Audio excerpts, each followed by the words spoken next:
Innovator, a person is an innovator if he finds something new. So introduction of new combination of factors of production. So you are going to either introduce a new product. So many fiber broadband companies have come into the market. So they are introducing new products, new production technology.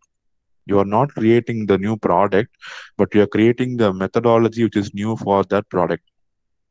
Same soap you are manufacturing, but the method you follow is different. That is new production technology. When you manufacture different types of soaps, it is called as a new product.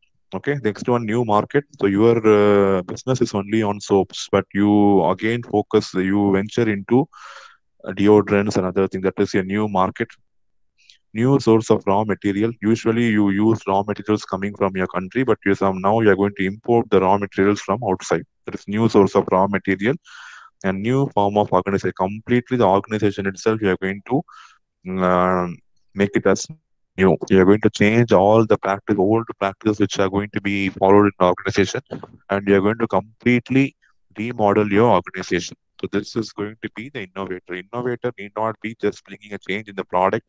He can bring a change in production technology, market, raw material, and even the entire organization itself. Okay, so these are the three dimensions of